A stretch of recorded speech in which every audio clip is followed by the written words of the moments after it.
Imran Khan led Pakistan's cricket team to World Cup glory in 1992. This could be victory, it is. Pakistan win the World Cup. A magnificent performance. But in the 30 years since, he's gone on to become a philanthropist, setting up a cancer hospital in Lahore, and a political activist, establishing his own party, the PTI, or Movement for Justice. He became Pakistan's 22nd Prime Minister in 2018, pledging to fight corruption and revive the country's struggling economy. He's ushered in a new foreign policy too, moving away from the US and closer to Russia and China. But Pakistan's tense relationship with India did not improve on his watch. His tenure came to a dramatic end in April this year after he was overthrown in a no-confidence vote. He's accused the United States of a conspiracy to remove him from power, a claim the US State Department denies. Khan has taken to the streets to demand another election and, as we heard from Avani earlier, continues to lead rallies of his supporters. I spoke with Imran Khan from Islamabad. Imran Khan, welcome to the program. Thanks for joining us. My pleasure, Mark. Right now, Pakistan is in the midst of an economic crisis. There's huge increases in the cost of living, there's inflation, power costs, currency problems. That's a lot of change, a lot of disruption. Do you think the current government is equipped to handle this crisis? Well, Mark, knowing the aftermath of the coronavirus, it disrupted all supplies, and there was this commodity super cycle. Prices went up, inflation went up all over the world. So my government had very delicately balanced all this, and we managed to keep the prices down, and the sentiment was good because our industrial growth and our agricultural growth was going very well. So when this regime change took place, the market lost confidence. So what we are watching right now is a meltdown. Our currency has lost almost 10% of its value. Stock exchange has crashed. Prices have gone through the roof. Inflation is now about 30%. So the country is facing challenges right now. You've led several protests over the past few weeks. What exactly are you trying to achieve? Are you not concerned that the protests will add to a sense of chaos? Well, the chaos was when, Mark, this what we call the US-backed regime change took place in Pakistan. And so my government was replaced by a government, 60% of the cabinet is on bail. These two families have been ruling Pakistan for 30 years. So my government was the first time we replaced this two-party system and we came into power. Now, the parties that were fighting, contesting against each other, both have joined hands and are in government. But they're facing massive corruption cases. And so what has happened is that these people have come into power. Rather than having a roadmap to fix the economy, all they're doing is trying to get rid of their corruption cases of billions of rupees. So they are completely incapable of handling it. All we want is, we just want elections. We want free and fair elections so that let the people of Pakistan decide who should run the country rather than a US-backed regime change. You have repeatedly claimed the US backed your removal from office. What evidence do you have of that? Well, yes. On 7th of March, the US Under-Secretary of State, Donald Lu, he meets our ambassador in Washington and actually threatens him that unless Imran Khan, is removed through a vote of no confidence, there'll be consequences for Pakistan. And if I'm removed, then all will be forgiven. Now this is this American official threatening our ambassador. An ambassador in an official meeting. Minutes were taken. He sends this cipher which I see, this coded message which I see, and then suddenly our allies and 20 of our members of my party start jump ship. So all we want is an inquiry into this because we feel there is blatant evidence of regime change. The State Department have denied they push for regime change. If what you're saying is true, why would they have denied it? Well, I think it'll be extremely embarrassing the State Department clearly, or this Undersecretary, Donald Lu, clearly did not think this would become public. Elections are scheduled for next year. If you are so confident of your re-election, why not just wait for those elections?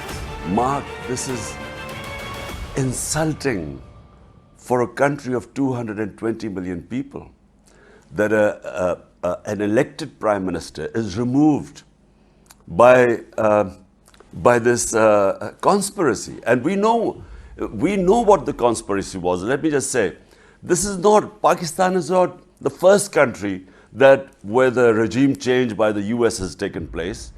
No Pakistani Prime Minister has ever finished a term in office. And I'm curious as to why that is and why the role of the military is so significant. In the last 62 years, half the time we have been ruled by military and half the time by these two families. They've ruled us. So I'm the first time a new party has come up. And I feel that days of military ruling Pakistan are over. I think there's a consensus in the country that even a poor democratic government is better than a military government, because what happens is that when the military intervention takes place, we go back to square one. We then again have to start our evolution as a democracy. At the moment, do you have any indication from foreign governments that they would support you returning to power? Mark, I don't want any support from foreign governments to get into power. I want free and fair elections. Let the people of Pakistan decide whoever they think is best to govern the country.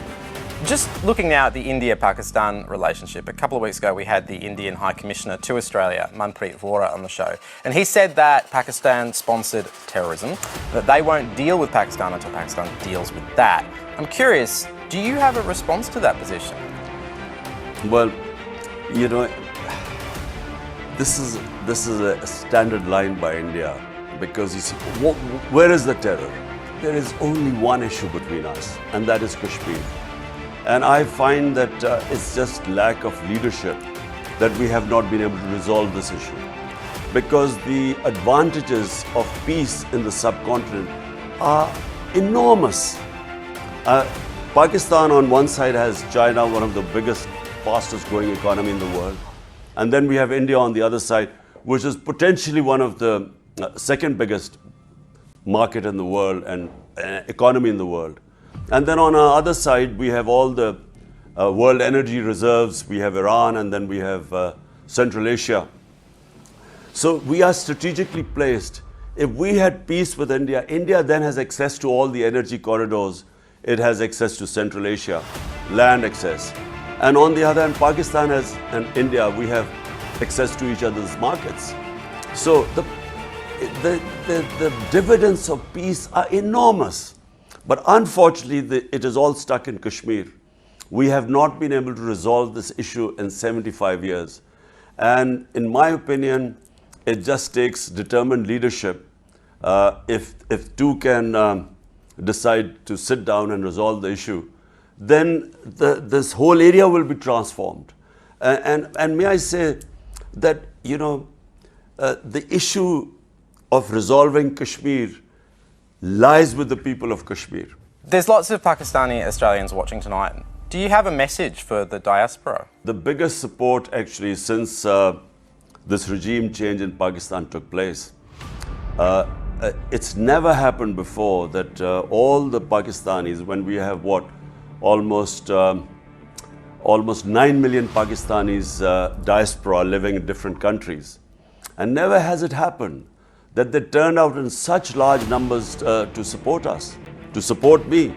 It's never happened, because normally when there's a regime change, there's celebration in Pakistan. People distribute sweets. This is the only time that people came out, and millions of people within the country and Pakistanis outside came out to protest. And so I consider finally that I consider the overseas Pakistanis living in Australia, they are one of our greatest assets.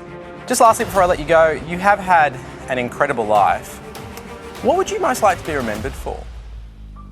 Look, You know, Mark, I've also been very privileged. I've had more love and respect in my country than hardly any other Pakistani. So my contribution to my society would be just that which I started my politics 26 years ago. And I have to say I was inspired by, when I first went to England as a teenager, the two things that inspired me about England: rule of law and a welfare state. And later on, when I studied my own history, the first welfare state in the history of mankind was made by our Prophet Muhammad Sallallahu Alaihi Wasallam, the first state of Medina. This is exactly what he did. And these are exactly the principles which I set out 26 years ago. This is what I want in Pakistan. My biggest struggle, has been that the ruling elite, these two families that have ruled Pakistan for 30 years, they refuse to come under the rule of law. The prosperous states always have rule of law. And that is the reason why you liberate the potential of a society. So the big difference is rule of law. And that's really my mission. Imran Khan, thank you so much for joining us on India Now. Pleasure, Mark.